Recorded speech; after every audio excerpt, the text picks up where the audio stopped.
Hello. Good evening, everyone. Welcome for the second time this week. Wow, that's a lot, isn't it? Maybe we'll be doing 2 next week. No, we won't be doing 2 next week. Definitely not doing 2 next week. It's the international break. We're not supposed to be doing any. Hello, everyone. Welcome to what is going to be the recording of our 87th edition of On the Ball, but it's obviously a slightly special one because this is going to be a Daniel Farke legacy special. So we've got some guests coming on, and we've also got ready and waiting. There they are, Steve, Chris, and John. This is always, I always like that bit. There they are, waving. So they're all ready and waiting. And we're also going to have 3, hopefully, guests drop in during the course of the next 45 minutes or so. It won't be a normal pod. It'll be slightly different. We're going to basically go through Daniel Farke's legacy. We've got 8 categories we're going to talk about and talk around. We're going to get the guys when they come on to talk a bit through that as well. 8 different categories, which are his best moment, lowest point, your favorite memory, the synonymous player, the one that got away, which could be a player, or it could be a point, or it could be an opportunity or a game. I don't know, anything. A forgotten gem, which hopefully you haven't forgotten, and his greatest success and his legacy. So they're the topics we're going to go through. And definitely on this occasion, the floor is open to you guys as well. So if there's any memories, things you want to say about his reign, anything on any of those categories, pop them in the comments and we will address them and bring them in as we go along, which will be lovely, obviously. I am going to say this on the main pod. We are not talking about Norwich City's head coach search. Okay, there will be no updates on that. Okay, good. But I'll talk about that properly in a bit.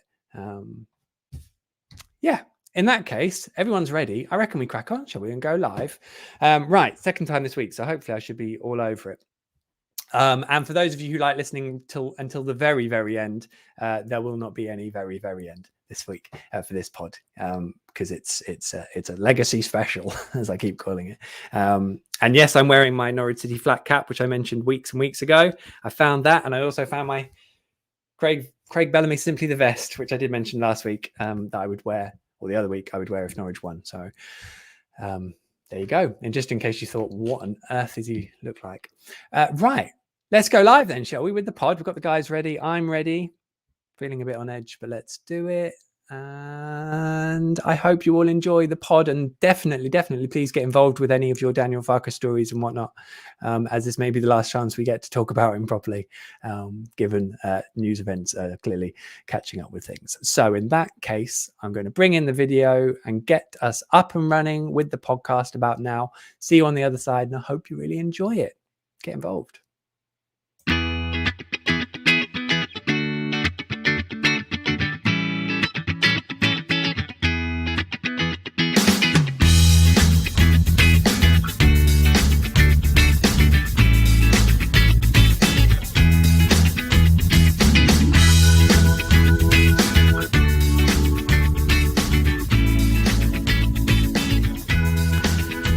Hello all and welcome to the 87th edition of On the Ball, the Norwich City podcast that is about to give you our Daniel Farke legacy special.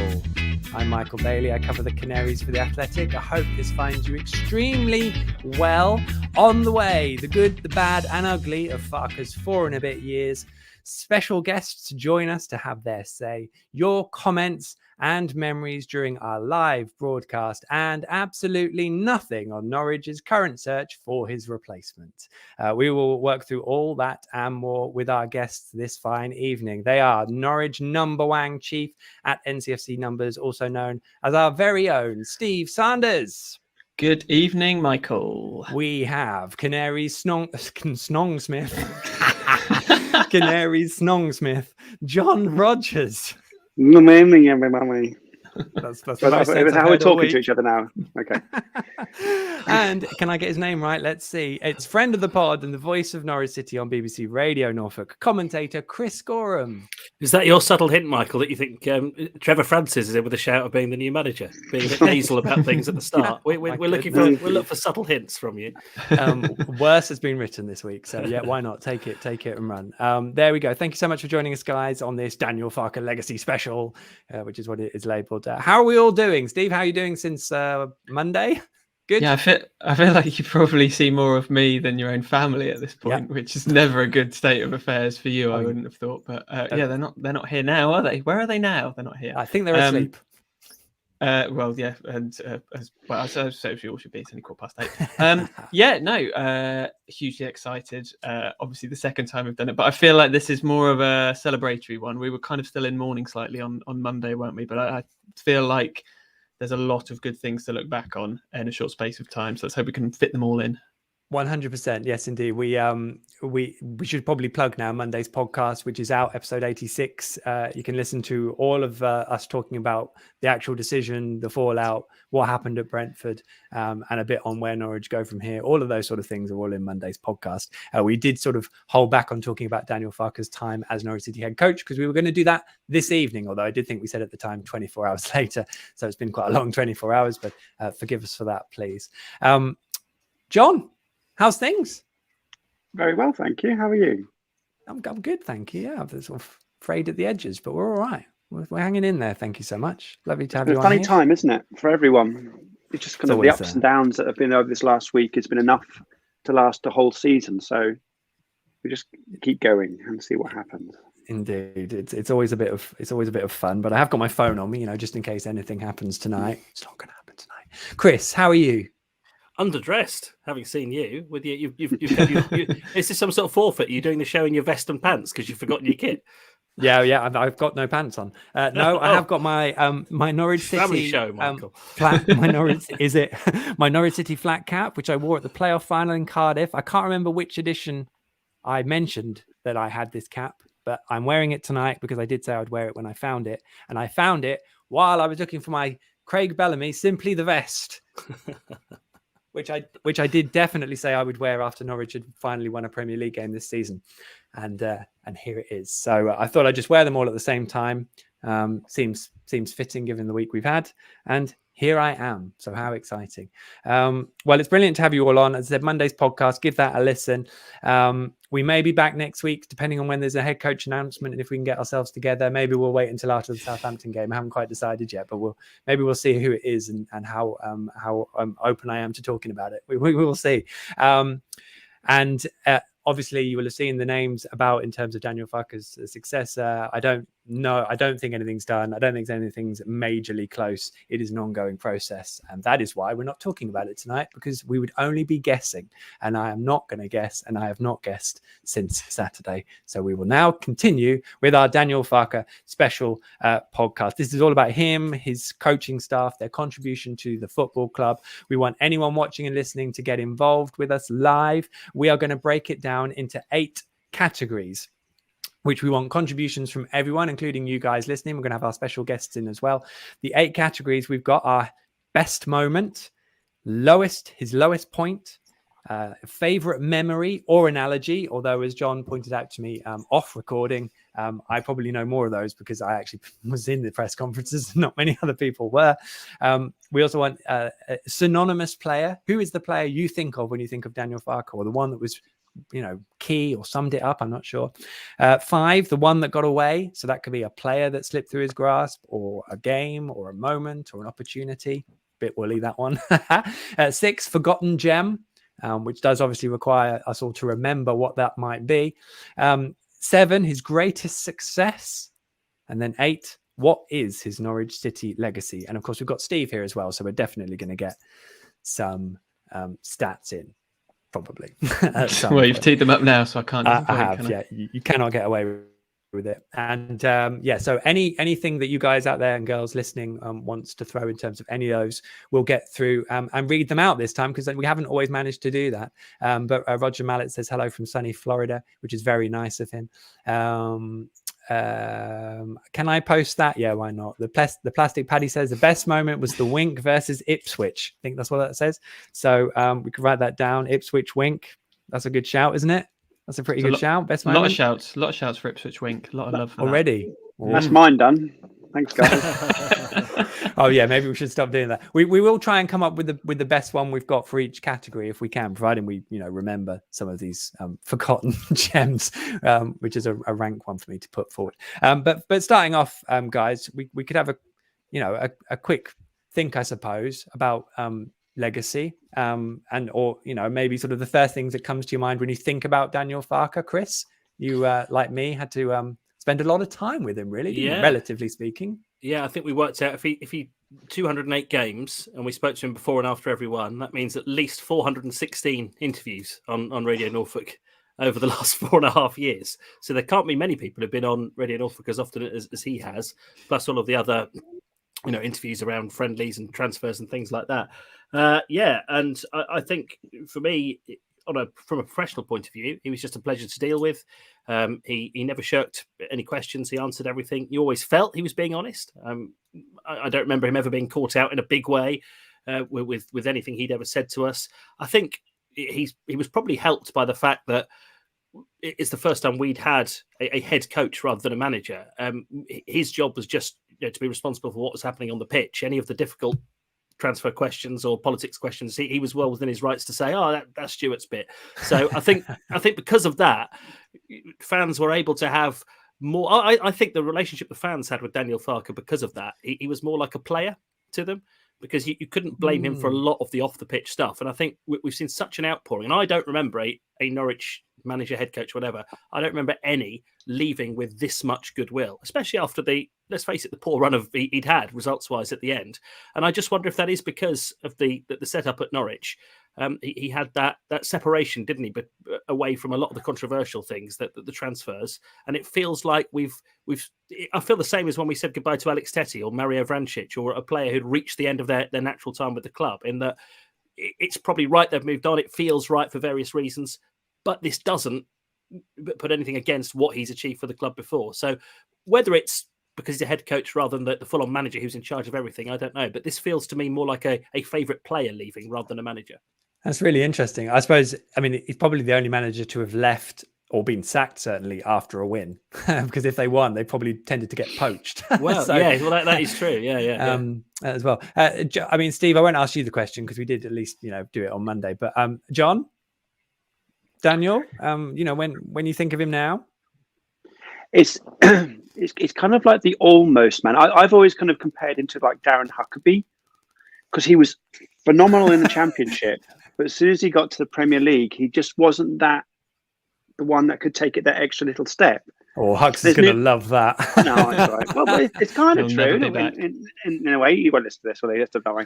So it's kind of a mixture of almost. It's that kind of like the things that he gave us in the Championship was unheard of. The football, the results, the records that he broke, and just the football that he played, and the kind of atmosphere of the club. He kind of brought it from the ashes up into this whole new thing that Norwich has never been before. It feels like it's a different project that's never been before. And now we're at this point, it never tipped over the edge. And that's kind of the sword that he kind of fell on in the end, wasn't it? I don't know what happened at the end of the Brentford game. Obviously, they made the decision before it, and it was kind of a sad ending. But what he's done previously was just astonishing, and he'll be a legend in Norwich City folklore for the rest of days now. Legend is an overused word, which is an overused cliche, but indeed, I like that very much. Well, I'll tell you what, starting with you, Steve, Daniel Farke's best moment? I don't know if I've misunderstood what a moment constitutes, but no, don't give me that much. If I'm allowed an entire 90 minutes, it has to be Man City. It has to be. I just think it may never get any better than that as a Norwich City fan. And if I'm allowed one moment, then perhaps the second goal. But for me, it was the entire 90 minutes. Just how totally unexpected that was, especially with what came before it, with all the injuries that they had, particularly at centre back. I went into that game thinking we have absolutely no chance, and that's the beauty of being a football fan, right? Is when you go in thinking it's not going to happen, and then it does. And I suppose there's an element of that on Saturday in some respects. But the way that they played, they didn't. They played the way that Farke wants them to play, which ultimately I suppose was kind of their downfall that season. But to take on one of the best teams in the world and kind of beat them at their own game really was incredible. And someone who sits in the south stand, I'll readily say that's not normally the most raucous corner of the ground, but everyone. Yes, sorry. Apart from John, present company excluded, obviously. But I have vivid recollections in that second half because we were defending the river end of the ground, players winning free kicks in their own half, and everyone standing up and roaring with like 20 minutes to go because they knew how big it was. Everyone was invested. So the performance... I punched the air, Steve, over a throw-in. I remember that vividly. We got a throw-in. I went, yes! Got a throw-in. Love it. Yeah. I remember that very vividly. That's the kind of game that it was. So it wasn't not just for the performance and the way that we played, but I think that the kind of the feeling that it evoked in the ground, and also if we're talking about the kind of reign as a whole and legacy, it kind of, that was the peak. It kind of we went up and up and up, and then it obviously tailed off in kind of a big way after that. But I will never forget that game, and that was all down to Farke and the way he got his players to play, and as I say, the culmination of a brilliant team. I love that. That's brilliant. Right. I tell you what, that seems like a great opportunity to bring in a man who looks like he's about to appear on Big Brother. Matt Jarvis is here with us. Good evening to you, Matt. Good evening. Yes, thank you for my lovely introduction on my chair. Thank you for bringing that chair onto the pod. I would make it a bit more even. Can I this is where I'm no. Oh, what have I done? No. Oh, this isn't going to work on the podcast. I don't know how to do that. Can I switch and do that? I don't want to do a solo. Don't know how that works. Yeah. So there's just Matt. That's exciting. Yeah. Okay. That maybe doesn't work. There's a screen, and that's very exciting. So I probably can't do that. What if I do that? So no, that's not going to do that. I'll do it when you talk. It's fine. Matt, thank you so much for joining us. Lovely. How are you? How have you been? You been well? Yes, very well, thank you. Yeah, and enjoying. I don't know whether enjoying is the right word, but spending a lot of time at home with the family. Good. Half term has been long, but we're all back at school, so it's all good. Yeah, I like that. Well, I tell you what. If we go through a few things in terms of Daniel Farke, because you've actually worked as a player beneath him. I know you didn't get much opportunity to maybe show what you could do with him, but in terms of what it was like being around him as a player, how was it? For me, I was, I'm absolutely gutted that I wasn't able to be, I suppose, fit to play in his team, because I feel like the way I played and the style of play that he has formed at Norwich would have been perfect. Him as from when he first took over was such a huge shift from sort of Alex Neil, Alan Irvine to coming in, completely changing training methods, training times, days off. Everything about it was completely different. It was a huge sort of shock to the system, I suppose, for everyone. And at the time, he inherited quite a mix of experienced players and then a lot of young players. And to come into that was obviously quite difficult. And he, from day one, I haven't got a bad word to say about him. He's been spot on. His training methods were brilliant, to a degree that everything was sort of new, fresh. The way he did training drills. I mean, I'm going to bring it up just because we all love Alex Tessie, so it's absolutely fine. I think one of the first sort of training sessions we had to do, like, he set up this just passing drill, and it was like not simple, but it was like you dribble through things. You got to pass it here, be at this angle, receive the ball here, and pass. And I was in the group with Tets, and he just couldn't get it. Could not for the life of him get it. And like, you should have seen, like, Daniel Farke's face was just like hands in face, like, oh my God, what am I doing? And he just was not his player at all. And you could see, and that showed from the first few games, he was not involved at all. And then it just sort of, as we all do, what Tets brings to the team. He's so good at that role. And Daniel Farke realised what a player and what he is for the team, and brought him back in. But it was just that initial, you're just like, he's just got nowhere, not anything to do with what Daniel Farke wants to do with the ball. But as Tets always does, he proves people wrong, and he got himself in the team, and what a guy he is. But that just sums up everything that Daniel Farke was about was trying to improve the team. He had strong opinions. Don't get me wrong, he had a few arguments, he had a few disagreements. He put he wasn't afraid to make a decision and stick by it. And then that's for me as a manager, that's really good. You've got to be able to do that, and he did that with a few players that you didn't necessarily think them players would you would be able to do that. if I'm trying to put it here, there, and everywhere. So, Understood. Yeah, so, I mean, so I take that as a positive. Are you surprised that it didn't seem to work for him at Premier League level? I feel like, for me, I think the first season got promoted. He'd obviously the team had gelled. They'd all played together in Championship and absolutely flew and did so well. And that he gave them, although everything else around it, there was no budget, there was no this. He gave them all a chance at it, because none of them had really. There was a few that had, but there's a lot of young players that come through hadn't really played at that level. And he gave them all a chance, and they repaid him in the sense that they carried on the philosophy, the style of play, the energy, and you saw that. And I even though that conceded so many goals and eventually got relegated, I still think people felt at the end of that season that they were going like Norwich City. Really like watching them. Credit to the club. Really, great style. It felt like everyone was like, do you know what? They gave it a real good go. They just weren't good enough that season.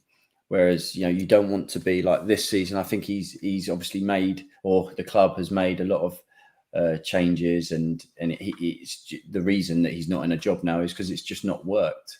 And that is a shame, because the way I always thought that the Premier League would suit his style better than Championship, because you get in the Premier League, I know this sounds weird, but in the Premier League, you get more time on the ball. It's just harder to do something with. Where the Championship, it's all 100 mile an hour. Everyone's flying at you, and it's a lot harder. And he managed to, the team just played possession based. They kept the ball. They passed around teams. They scored so many late goals because of the fitness levels, because of teams were just so tired playing against them. Whereas I thought in the Premier League, you get more time in the ball, so they would still have more of possession. They would still be able to pass through lines, but it's just then getting into the final bits of actually having that opportunity to score, then taking it. And I just find that in the Premier League, they've been punished.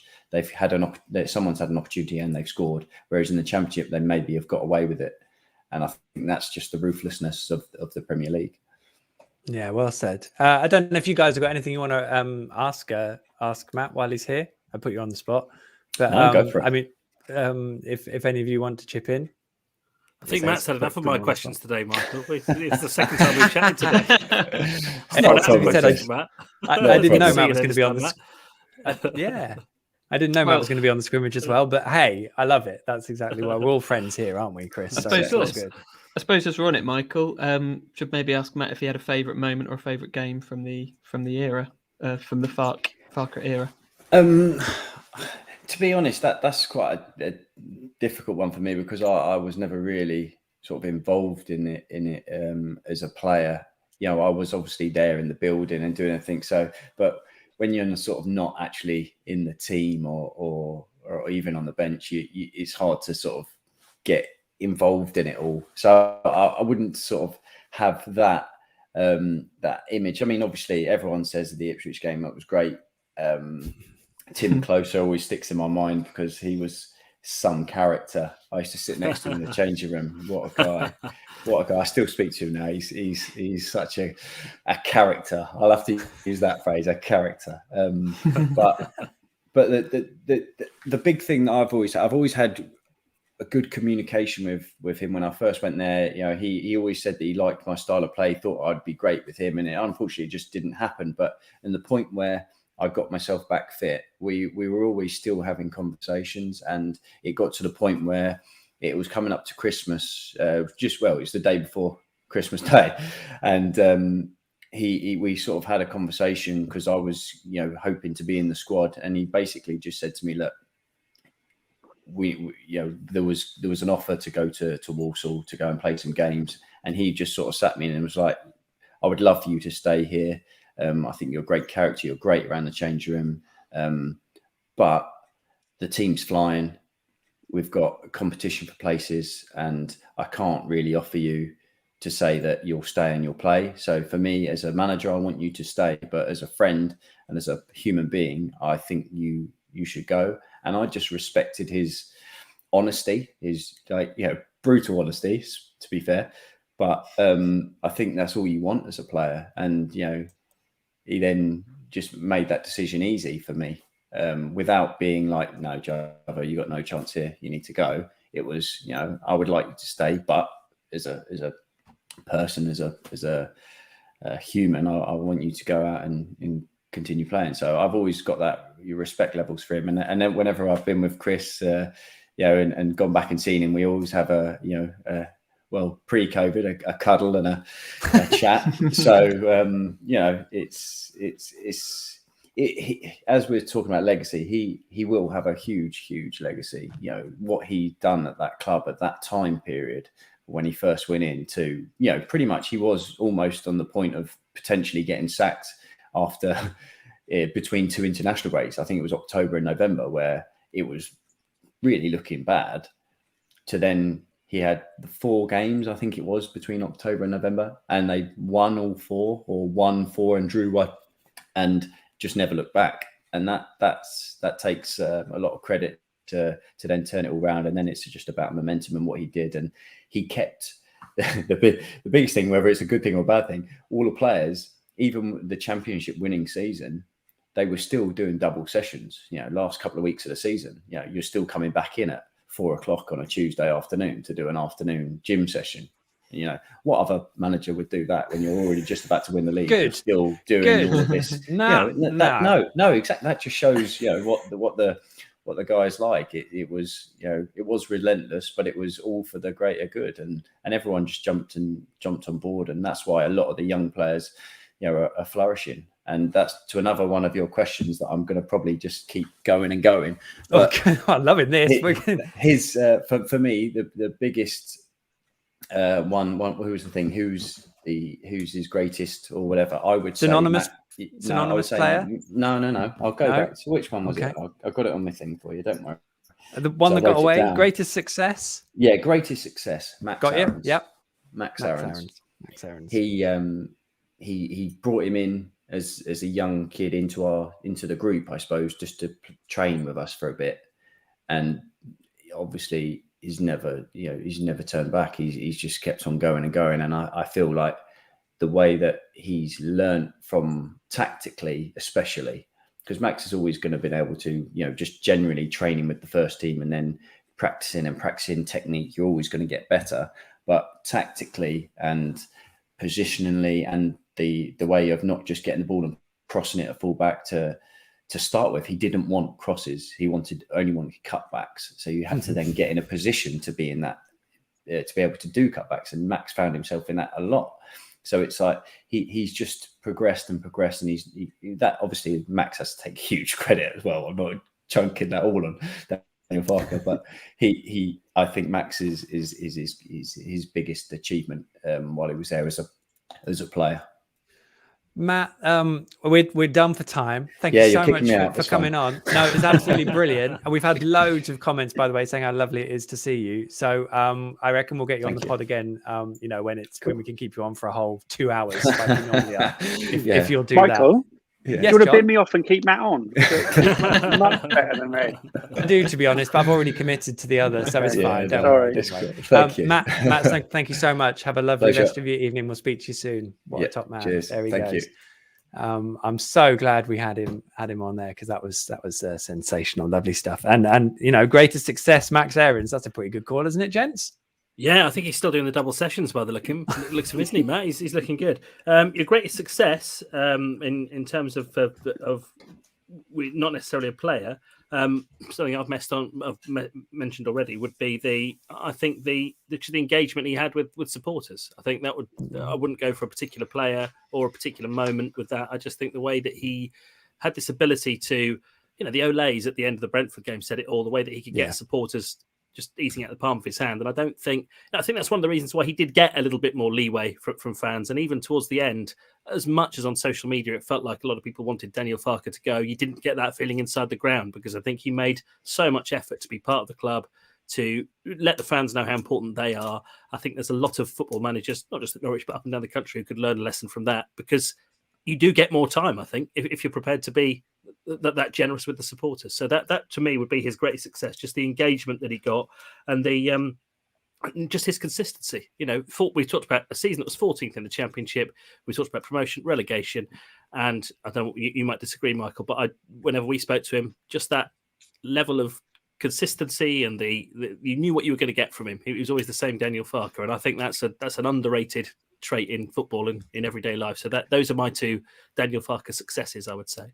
Yeah, he's very consistent at being angry in the dugout as well. I thought that was like the one but we never felt that, did we? No, we didn't. It was amazing how generally quickly it would take a lot for him to be a little bit fraught post-match, and it would normally be the officials' fault. So there we go. John, greatest success? Throw one in those? Well, my greatest success is to get the people in the Carrow Road crowd not to get angry if the ball went backwards.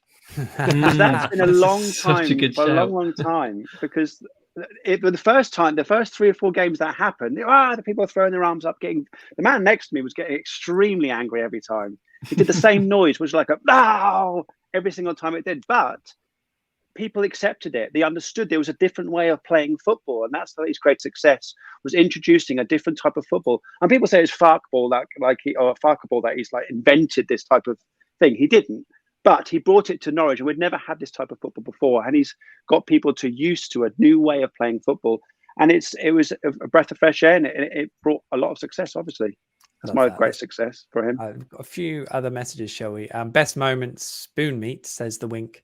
We'll always love the wink. What a day. Adam, my favourite moment was his celebration in the 3-3 against Forest. There was a few really good moments, weren't there? Did you do that again, Steve? I like that. What was that? Look at that. Look at Steve go. Look at him. It doesn't quite have the gravitas, does it? But you can turn around as well. Robert and Rachel Peck, I think I'd struggle to top the Man City game. Indeed. The plastic paddy back again. Worst moment, admitting we can't defeat the big boys in the Premier League. That's Can I talk about the wink just really quickly? Because that was my best moment as well, only because it was a moment that Daniel was completely in charge of everything, of himself, of the game, and of the club. Because obviously it had the police trying to hold down Paul Lambert, who was like out of control, just failing, crashing, burning. We were 1-0 up at the time, I think we were. But we were, again, in control of the league. We were in control of that game. And just everything. He was like, just that little... It was just enough for him to say, yeah, whatever. I know. I've got this. And it was very calming as well as a kind of an action. So that was my best moment for him. Love that. Okay, so we've done a few of those. Best moment, lowest point, get them in. We've also got favorite memory or analogy, synonymous player, the one that got away. That could be a moment, a game, or a player, or something else. Forgotten gem. We may have all forgotten those. Greatest success and legacy are obviously the other two. Steve, do you want to? Is there something you want to throw in number wise? Well, just as we're on greatest success, mine. And we've had some brilliant suggestions, are probably better than this, but I think the way he blooded young players in the team is kind of an extension of what Matt's already said. But he used 12 academy players during his time and 14 under 21s. I just had a quick look at the age of the starting 11s, average age of the starting 11s under the different managers that we've had, and it went Lambert 26.1 years, obviously. Houghton 26.9, Adams 27.8, Neil 28.2, so steadily going up, and then Farke brought the average age of the team back down to 26, so younger than any of those. And I think we'd had for years and years and years this kind of succession of players who are getting older and older and older, and they'd been legends for the club, but we'd kind of reached the end of their shelf life, and we needed this regeneration.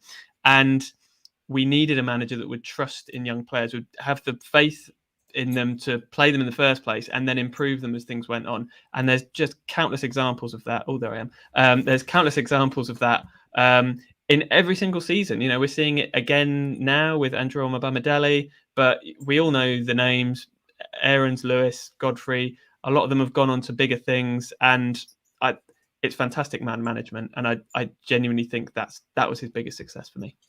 Beautifully said, Steve. I think it's now time that we add our next guest, which is Zoe Morgan. There she is. Hello, Zoe. Hello, Michael. Good. You look wild tonight. Yes. I had someone, I was just wondering if I was getting a new head coach update, and it was someone sending me a message. What on earth am I wearing? Which, I did explain at the top of the show. It's my wonderful, flat cap from the playoff final at Cardiff, as pictured by the EDP at the time, by the way. 10 years before I got a job there. Is that how you got the job?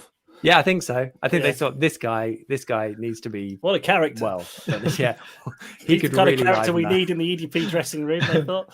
Are you after a new job? Are you after a new job now? Then is that why you've got the hat on? No, I'm not. No, Craig Bellamy, simply the best. There you go. From 1997, 96-7's, no, 98-9, when Bellas scored at Ipswich. Anyway, I've got a. Sorry. Please. Sorry, Joe. I like Chris. That's like he's poking his head around. Oh, look. Hello, Chris. I know. Yeah, I've realised I've been canaried out of it. Sorry. Yeah. Yeah. Well, I tell you, I can do that. There I know what. You're all at my head. This won't make any sense to our audio listeners. Basically, I'm just showing people away. Zoe, please talk because you're here. What were you going to say? Well, I was gonna say I've got a Santa hat that says Jingle Bellamy across the front, so it would really go with your vest if you ever wanted to double Bellamy. That is would be strong quite a good marketing. Strong marketing, isn't it? I've got you on. We've got all our categories. Do any of them stick out that you'd really like to talk about? There's a few I could probably talk about, but I thought Please. I would maybe talk about one I don't think anyone's mentioned yet, which is the player that's most synonymous with Farke. Nice. And I'm going to remind everybody about the wonder that is Marco Stiepermann, and go on a bit of a Stiepermann journey with everybody. Can't wait. I'm writing it down.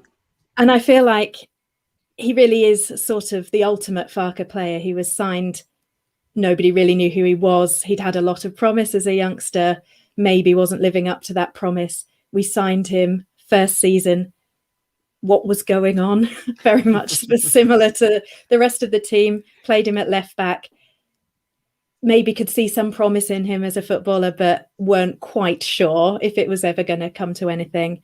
Then we obviously get into the magical season, and Stiepermann is a real central figure to that. I think his contribution to that season was, it often goes sort of a bit under the radar when you compare it to Buendia and Pukki and everybody else. But Stiepermann was that kind of enforcer.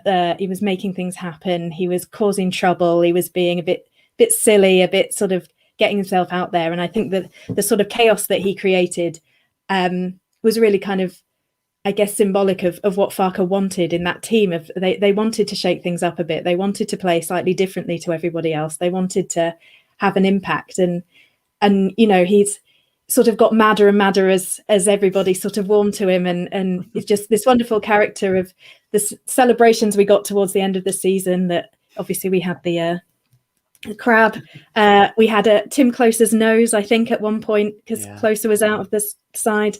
The salmon. Fish. Fish, yeah.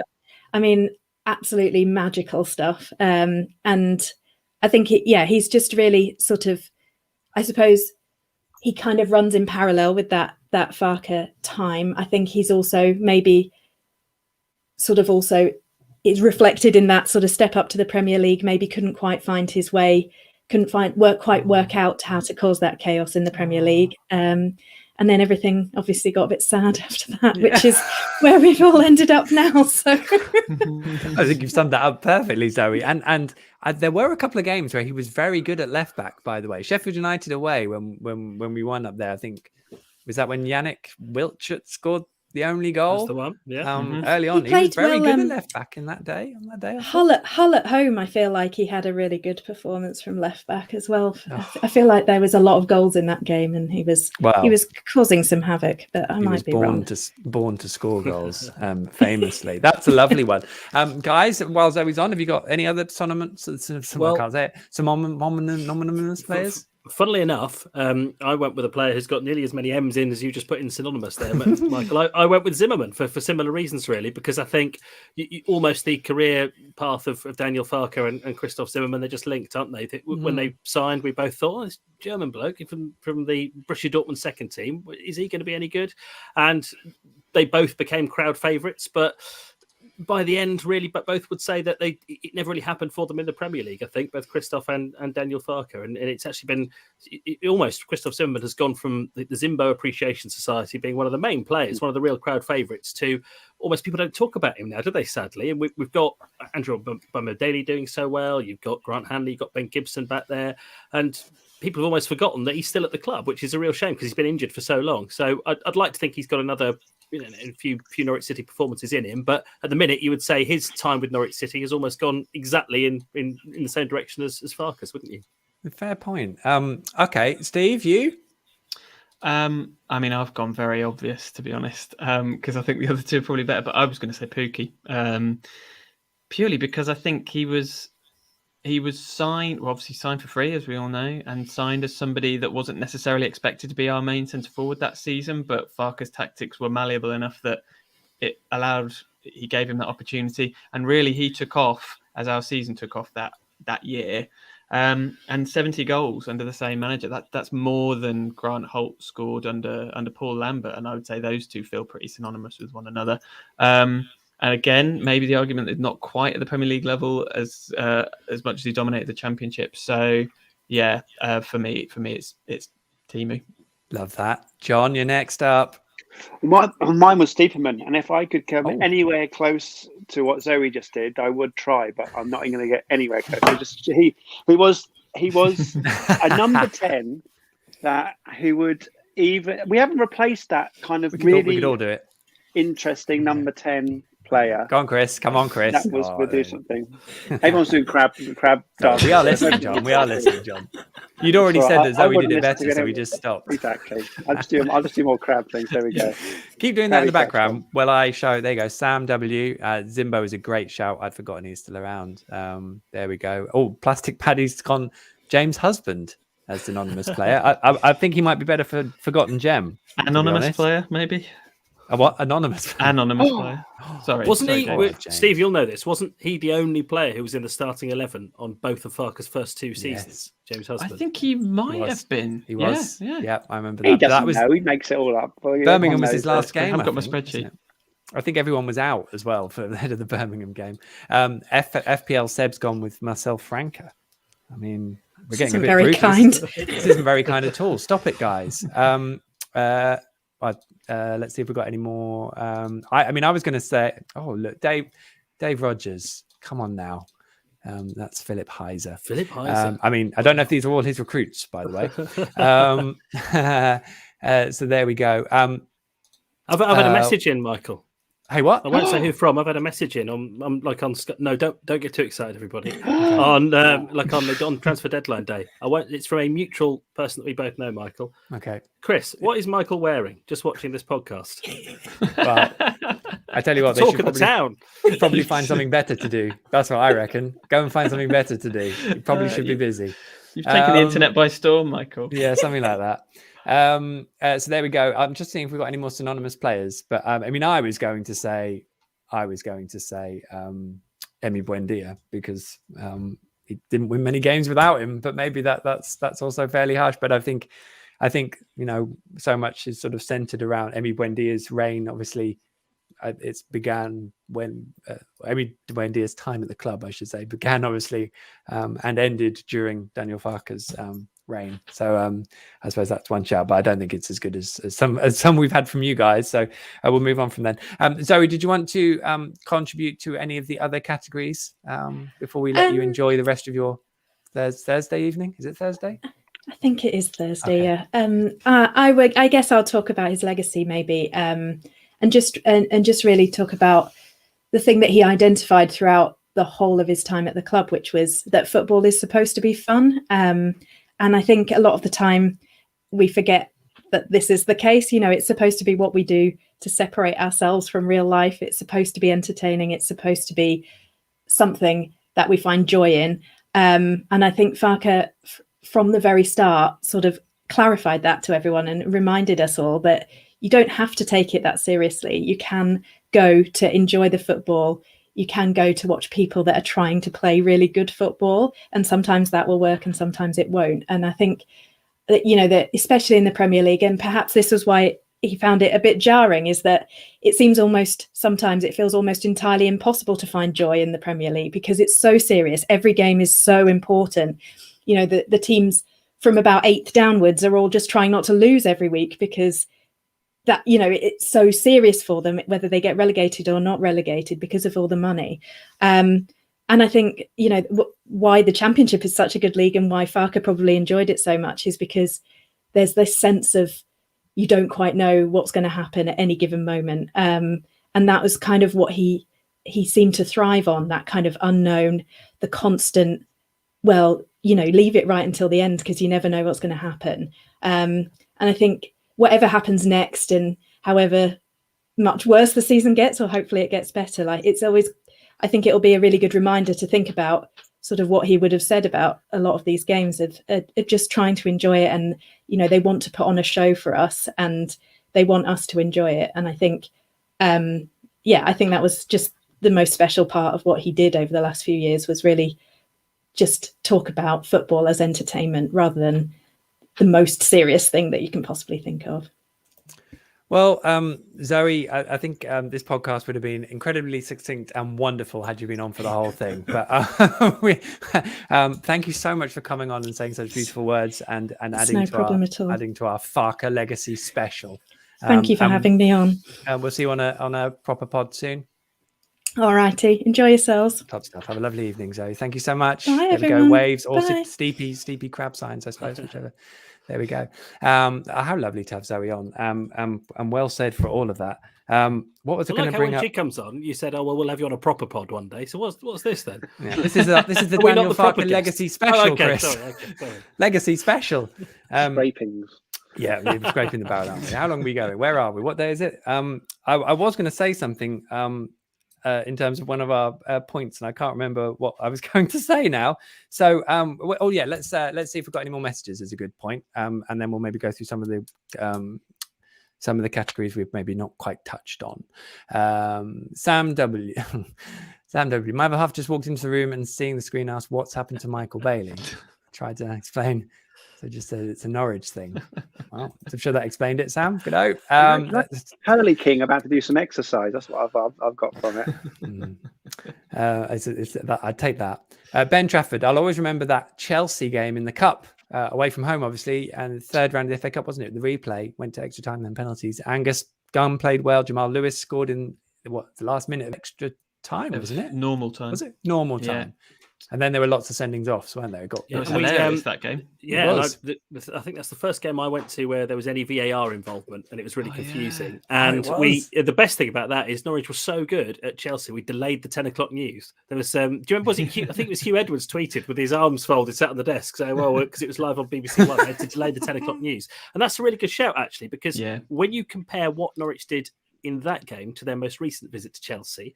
Does that, I was going to say the same when Zoe was talking there, does that not point where Daniel Farke did change a little bit, where he slightly lost his way in terms of us going to Stamford Bridge as a championship team and not being scared and really taking them on, whereas this time the feeling was, well, we're a self-funded team in the Premier League, we've got no chance here. There was a bit of a change, wasn't there, whether he meant there to be or not, that the way that he spoke and the way that his teams approached games like that as time went on. It's a great shout. And also that first season, they went to the Emirates in the League Cup and took Arsenal to, in fact, they were 1-0 up, weren't they, with about 5 minutes to go? Yeah. Or did it go to, I think it did go to extra time, didn't they? Eddie and Ketia scored both goals. Yeah, that's right, he did, yeah.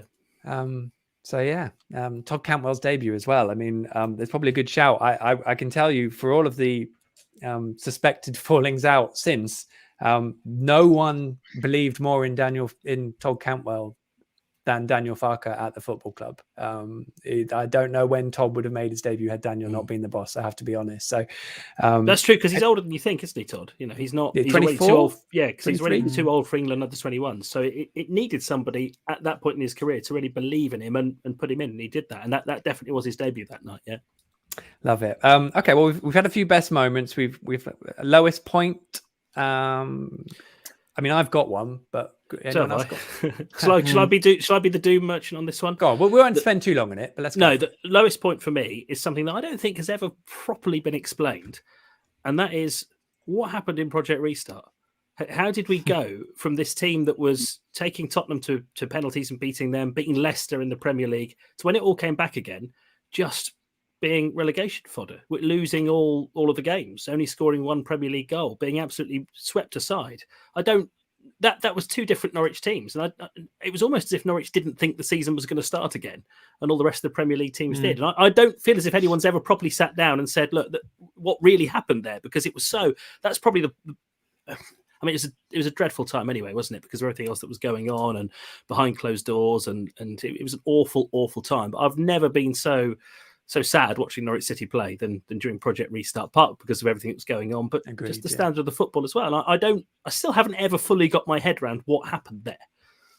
Go on. I could go on. Guess, but I mean, it was almost like because they had lost at Sheffield United, and that put them, what were they, 6 points, I think, off either survival or the next team. I can't remember. That sort of, and then the time they'd been away, it just built it up to the fact that they had to get something out of the Southampton game. It was like that mindset got into their head. And then Daniel Farke went 4-4-2, which he'd never played before at the starting point. And then they just got beaten 3-0, which was actually a really heavy defeat. And it's just like the whole circumstance. And then, as you said, everything everyone had been through, they then sort of seemed to sort of bin it off really quickly. Yeah, they did. Because I know they were adrift, and I know we all thought they were probably going to go down. But the fixtures they still had, the home games they still had, even behind closed doors, you felt there's a chance here, especially if they could recapture that sort of form we'd just seen at Tottenham and against Leicester. And I still feel a bit let down by Project Restart. No, you're right. To be honest. And also, I don't think you can ever just say that was a normal season. You have to say that those last 10 games were completely out of keeping with everything that had gone on before. And in fact, if you're looking at a point where things changed, I know last championship season was wonderful, but they did have a very strong squad in a championship division that had been really badly hit by what had gone on. And there were no crowds to influence things beyond the quality of the teams that were put out. I don't know if it was ever really the same from the moment of the coronavirus pandemic, but maybe that's something, an asterisk to put in the legacy. I don't know. What other ones? Sorry, I brought everyone down now, haven't I? No, I loved it. No, it's fine. No, we had to talk about it. My lowest point was going to be Watford at home in the second half, but just from trying to put the pressure on that game to get a reaction to it not happening. It was the first time where I thought, because everything, you kind of had this leeway of it's okay, they've learned, they will get there. Right up until those 4 games where there were always caveats, there were always things that would make it seem like we'll get to a point where there will be a proving point and they will prove it. And they got to that point and they lost, and they were incredibly careless. And even the selection of the team, I think, was dubious, because it was a hell of a risk to put Ozan Kabak in, having not played. I just think that moment was probably the lowest point, because it just was the point where it truly unraveled, I think. And I don't think it was like the point of no return, really. Oh, that's depressing, isn't it? Anyone have any lowest points? Does anyone have any positive lowest points? Yeah, I've got a positive lowest Go on, point. John. His lowest point was the first ever league game he was in charge. Can you remember what it was? Nelson. It was Nelson Oliveira attacking him, basically. With that was literally his opportunity. How did he take that? When he kind of let it brush over him, but from that point, it was just upwards. That's my lowest point. Wow. I mean, I had that as a forgotten gem. I had it as a forgotten gem. John hasn't forgotten. No, good. Well done. Steve? I mean, I'm about to bring the mood down again, I think, because I'm going right to the opposite end. I'm going to say Leeds at home. The weekend before last, because it just felt like the end. And the Zoe talking about football being fun. It just felt like he'd abandoned those principles, and that for me was the point. no It, return. it was though. I said wasn't it? actually, literally, actually was. And it was because we know the decision was made after that game, even though it wasn't his last game in charge. So yeah, This is it. Okay, this is lovely. The one that got away, I don't really know what that is. Is there a player who got one? I mean, I suppose having to sell James Madison. Yeah, well, I've come up with something for this. Good old Chris. For the one that got away, which takes me back to my favourite pet subject of Project Restart, and that is the FA Cup. Because I thought we were going to win it that year when Tim Krul took us through against Tottenham, and then we got that match. I thought, here we go. This is, we're going to penalty shoot out our way to the final. Tim Krul, the hero every way. And I thought I'd made up my mind. I thought it would just be such a Norwich City thing to do, is to win the FA Cup the 1 year it was behind closed doors. I decided that was definitely what was going to happen. So I was stunned when we got knocked out by Manchester United in the quarterfinals, because in my mind that we were there, we were going to win it, and nobody was going to be there to see it, and it would be one of those things that we'd be pleased about but a bit sad about for years to come. So that's the one that got away for me. He could have, he wasn't that far away. He's got as close as anyone has in 30 years to actually bring in the FA Cup to Norfolk. So that, for me, that's the one that got away. But also missing out on a quarterfinle at home and a full house. Can you imagine what that would have been like? It'd have been brilliant, and I've never experienced that. So great shout, Chris. I don't even know who won it that year. Who won it? Arsenal. Arsenal. Didn't they beat Frank Lampard's Chelsea in the final? Breaking news. Oh, no, less of that. Well, the Do one we that really got want away to give for me, away our entire identity? No, carry on. I think there's a collection of the one that got away from me. It's all the players that we never had a chance to say goodbye to.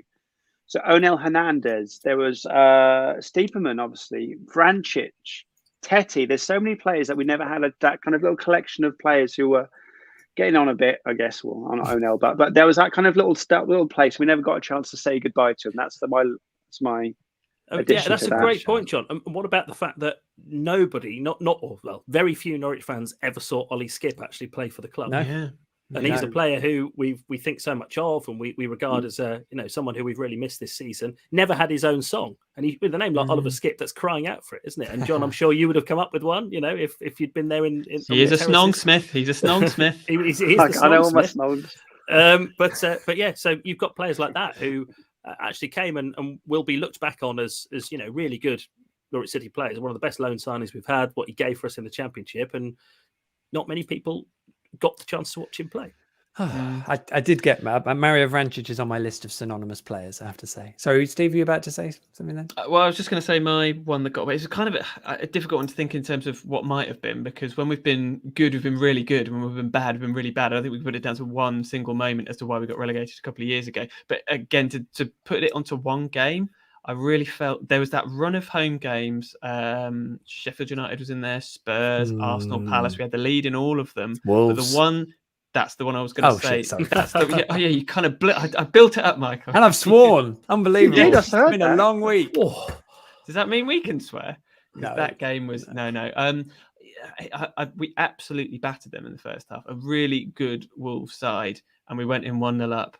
And then it was just like the archetypal game for that season, because we gave away two really annoying sloppy goals. The winning goal was just a kind of loopy cross back post header, and those games felt critical at that time, and that kind of culminated in the way it ended up going. But I actually look back at those games at the start of the season with some fondness, being like, well, at least we're performing in those matches. But yeah, that felt like one that got away from me.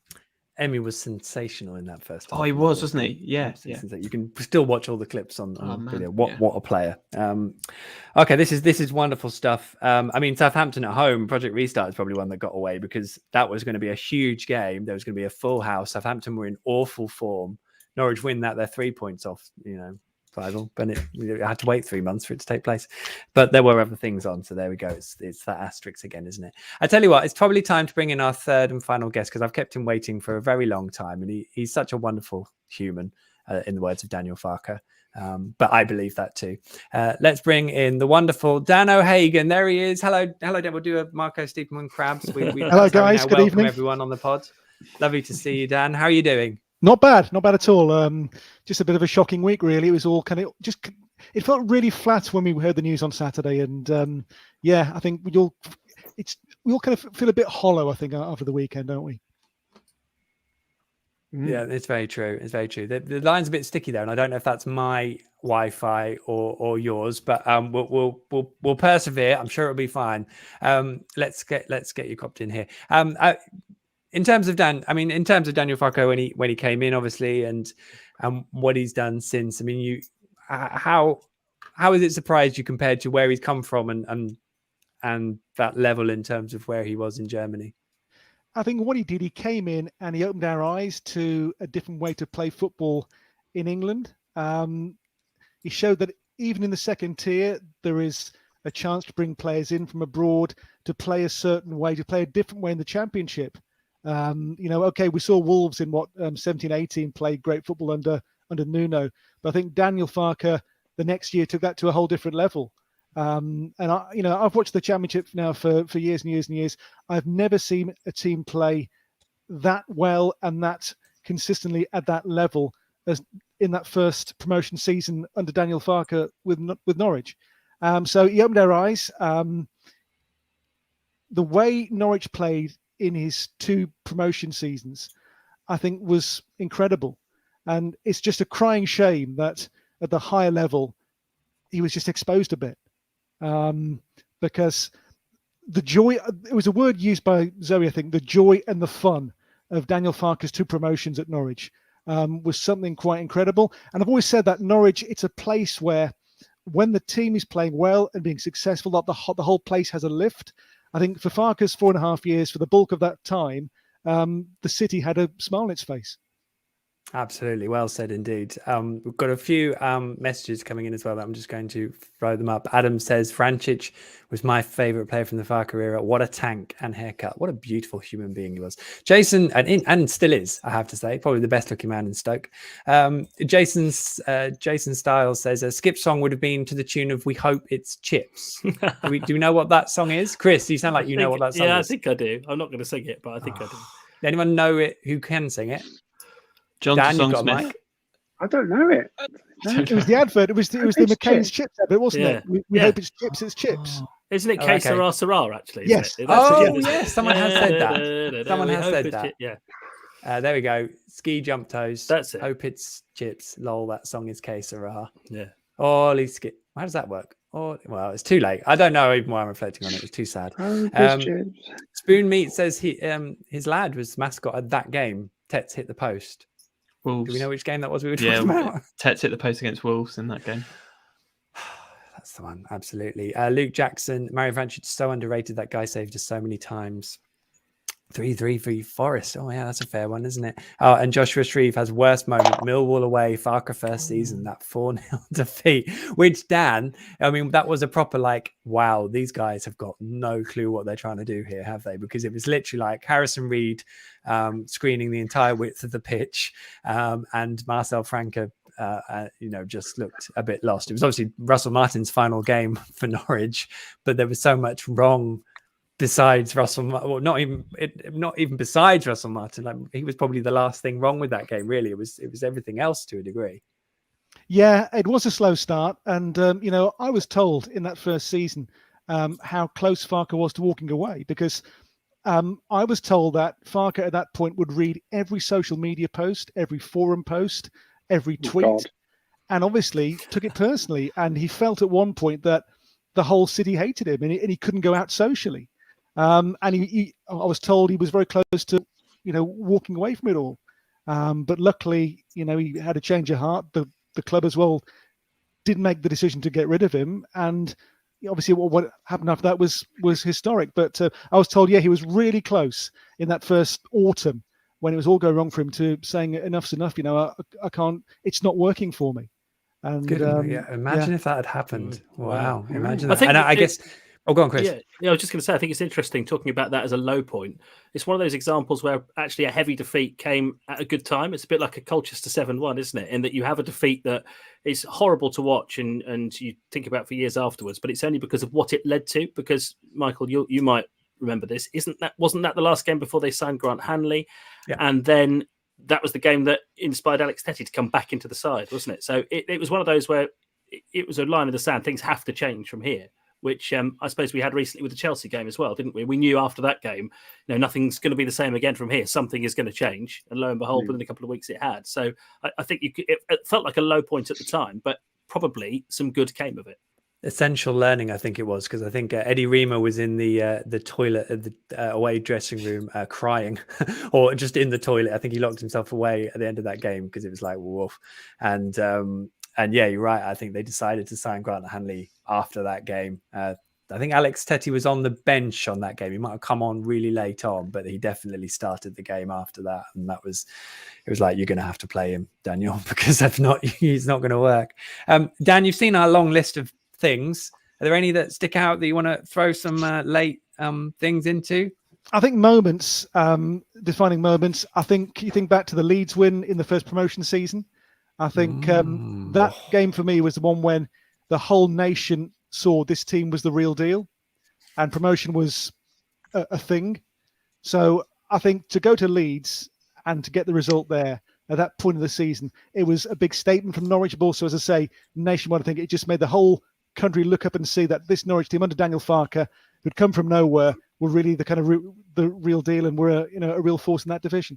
Great shout. And Tom Tribal's best game for the club as well, and another Norwich Daniel Farke signing and potentially synonymous player we could throw into the mix, couldn't we? And as I'm going to throw this one, actually, Crisp has said his one that got away was Ipswich beating us until Big Tim's forehead intervened, which I think we have sort of mentioned, but it deserves a proper mention, because that was one of the funniest things I've ever seen at a football match, because that was supposed to be it. And Daniel Farke is another manager who never lost to Ipswich, so it's there we go. Brilliant stuff, Dan. Any other ones you want to throw in? I mean, I suppose his legacy is a really interesting one, isn't it, in terms of from the football club? I mean, you've obviously spent a lot of time covering this club in this area, but also you have a very good handle on the football world in general, so you can probably gauge what it means for people here, but also what it looks like from an outside view. Yeah, I mean, when I talk to people in Germany, they are now aware of Norwich. They did follow Daniel Farke's time at Norwich pretty closely, especially obviously the 2 years in the Premier League. But I think his legacy is to just show that things can be done differently, that clubs with not a huge amount of money can, if they recruit properly, play a certain way and get success playing that way. Okay, in the Premier League, it didn't quite work out for him, but I wonder where he'll go next, because I reckon he'll be in a job in the Bundesliga now before the end of this season, certainly. And I think his next step will be a really interesting one to kind of see just where he goes now in his career. Because obviously 4.5 years at a club now is a very long time to spend for a coach at a club. So he'll be on the radar now of clubs in the Bundesliga for sure. We'll kind of see what his next step is. It's brilliant stuff, Dan. Let me get through just a few more messages on here as my pen rolls off the desk.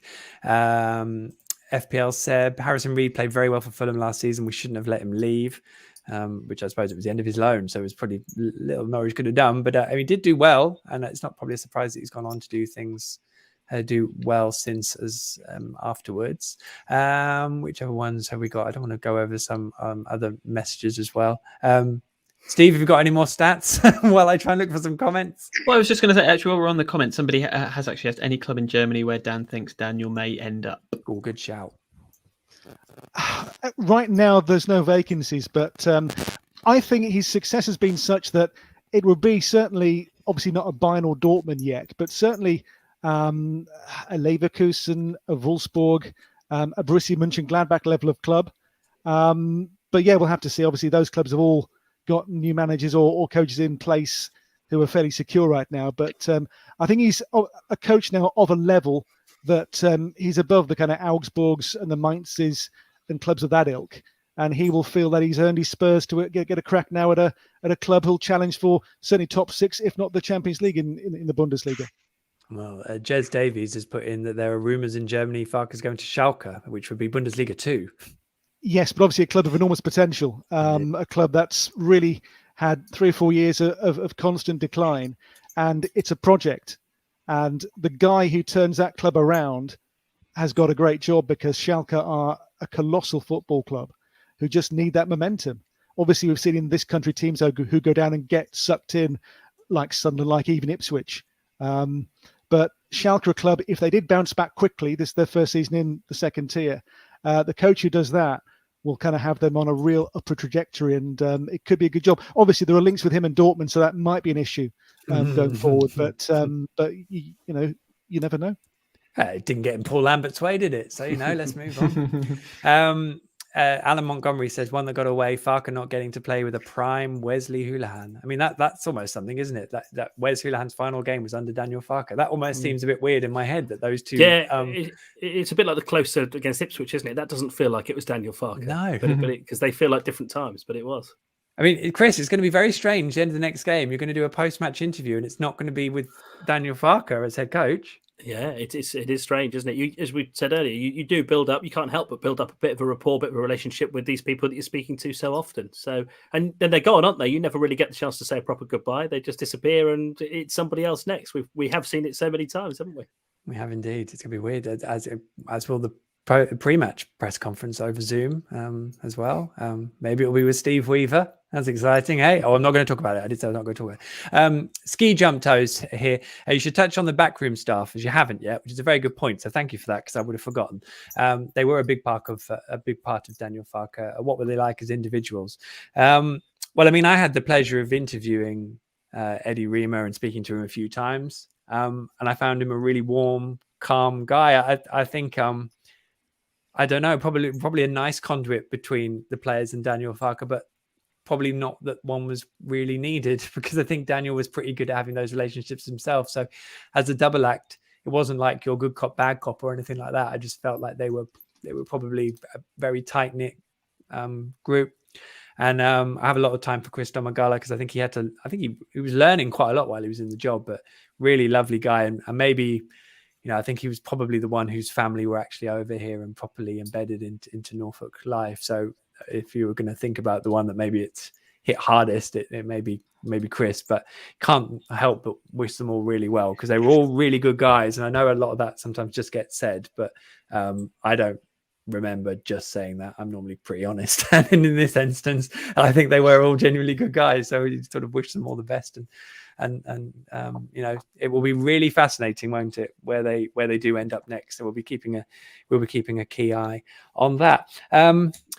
I think we're pretty much there, really. Dan, I think I'll let you go, because you've done a great job, and you've got a gig, haven't you, this evening? Yeah, 2 a.m. kickoff, Peru-Bolivia in the World Cup qualifiers, live on Premier Sports later on. So if you want to watch that at 2 a.m, then of course you're more than welcome. That is amazing. What a life you lead. I love it. You know what? I might actually definitely do that now. So top man. Thank you so much for joining us this evening, Dan. There he goes. What a top man he is. And then there were us four. We've been going for an hour. I think we've been doing a pretty good job here, boys. So we should probably wrap up our things really now, shouldn't we? With where we were. I think we've been through them all. Is there anything left to add in, or have we kind of done it all? Can I just put Jordan Rhodes as a forgotten gem? Oh, yes, yeah, absolutely. I had forgotten about him, actually. I think we all thought that he'd come here permanently, didn't we, at the end of it? And it just never quite happened. I think he did.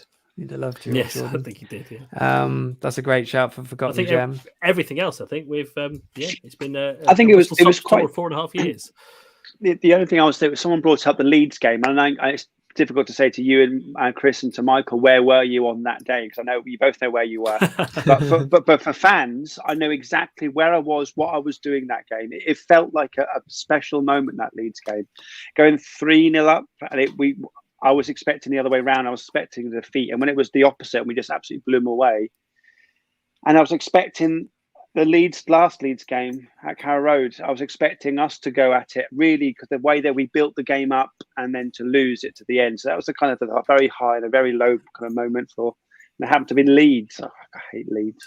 Leeds has come up a lot, hasn't it? There's a lot of defining moments seem to have happened against Leeds, like Wes's goal and everything, and then the end game. Just something I was looking at, Michael, because I just went back to have a look at some of the games, and 18-19, I swear to God, we will never, ever, ever have a season anything like that again, as long as we're all living. And I was looking at, like, not even the 8-game run, and this doesn't even include the Millwall game, which I haven't even touched on either, the 4-3. This run of matches, right?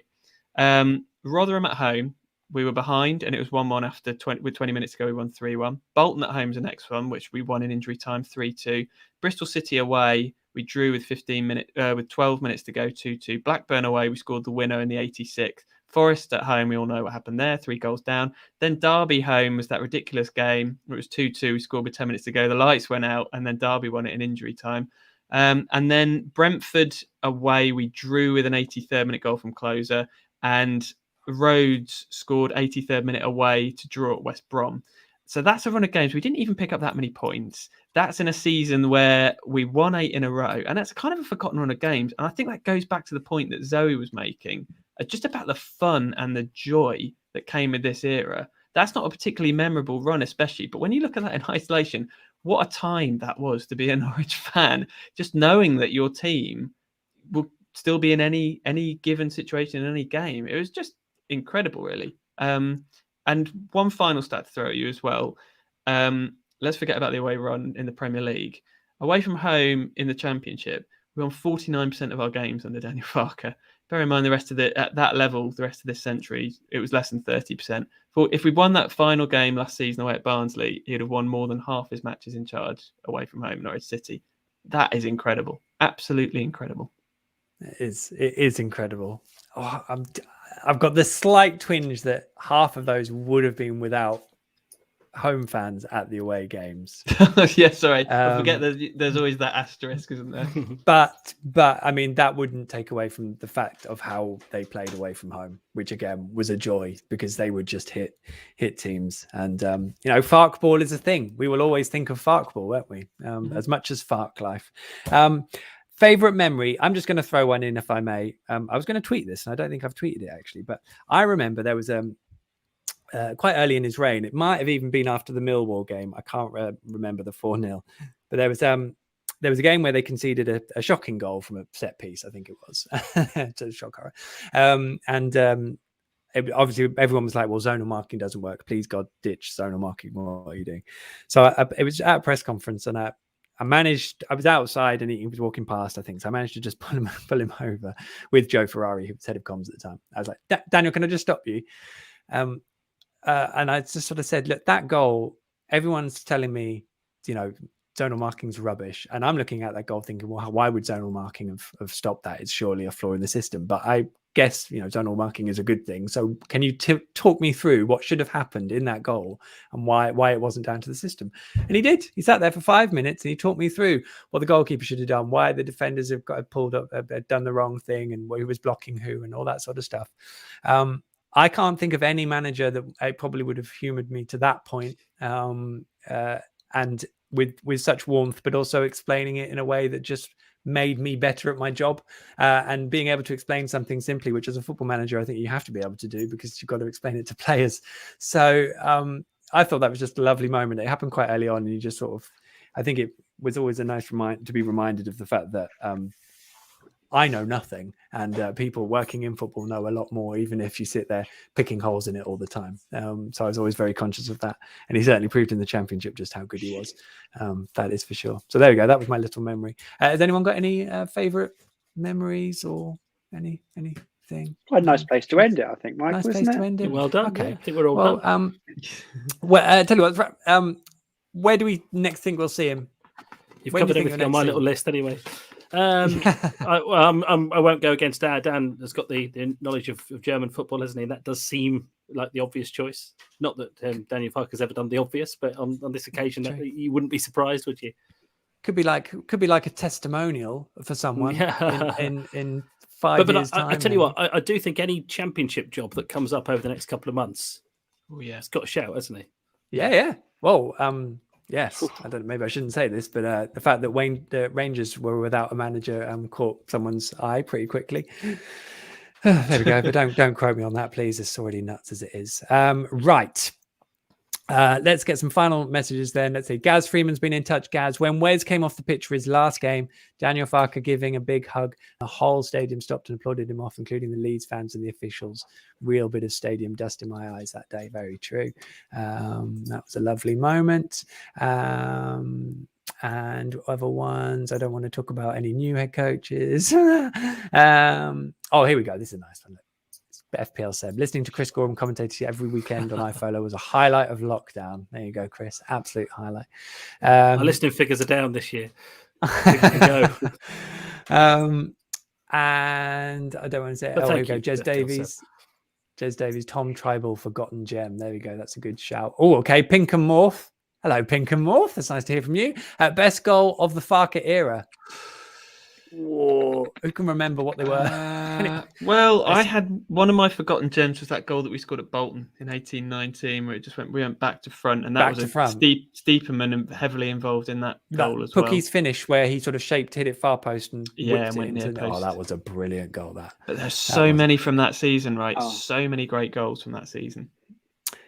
Crisp says, "Imagine Farke with a budget. It'll be interesting to see." There we go. He's had one. I was going to say, it's another season. A bit harsh. Okay, well, I think in that case, I think we are pretty much done. And that will be the end, I think, for our 87th edition of On the Ball, our bonus Daniel Farke Legacy Special podcast as Norwich City head coach. I've read that sentence in the wrong order. Who knows when we'll mention him next on the pod? Probably next week. If you get to do so, make sure you subscribe via your podcast player of choice. I hope you've enjoyed this special. The pod is available free for everyone on your usual player, and we are now streaming the recording of the podcast live in video form on my social media channels. Just search Michael Bailey, The Athletic, Norwich City, and your preferred social media platform. And by golly, hopefully it will show up. Ratings and reviews wherever are always appreciated. And if you want to get in touch with any questions or topic proposals, sling me a direct message on Twitter and I'll do my best to find them. I've had quite a few in the last week. A big thank you to all of our guests this evening. Steve, thank you very much. Thanks, Michael. That was thoroughly enjoyable. I'm glad you enjoyed it. Bit like Daniel Farke's reign. Hey, John, thank you. Thank you. It's good. For the good fun. Has been very good fun. Well, Chris, what a star. Thank you so much for taking the time out. Really appreciate it. Thank you. Thank you. We'll do it again. Zoe, Dan, and Matt as our special guests as well. What superstars they were. And thank you very much for all your comments and questions, which were very much appreciated during the pod. We will be back, I think, a week on Monday. Possibly. We'll have to see how it goes. But have a look on Twitter and I'll let you know. But that will be for our next edition of Canaries Capers in another On the Ball, a Norwich City podcast right here. But until then, I would say never mind the danger, but I'm just going to embarrass everyone by saying that Jason Hayden has put a comment up to say, I think you should all end the pod with the Farke Olays. So who's going to be Daniel here? John's taken that role on already, I think. I've got the hair. John, you're Daniel Farke. Do it.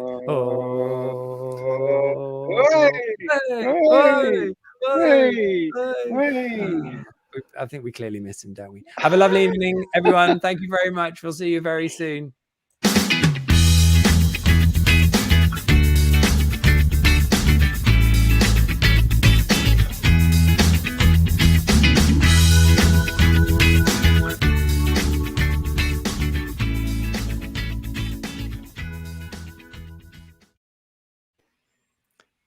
And we're all done. That is it. We're all done. We are still live for anyone starts swearing, just on the show. But I want to say a big thank you to these guys and everyone who came on because that was brilliant. I think we've signed off the Daniel Farke era in absolute style there. So thank you, everyone. Let's go and enjoy the rest of our evening, shall we? Thank you, Chris. Thanks, Steve. Thanks, John. Ta-da. Thanks, everyone, for joining us. Thank you. See you very soon. Bye. Bye. See you, Chris. Bye. Bye.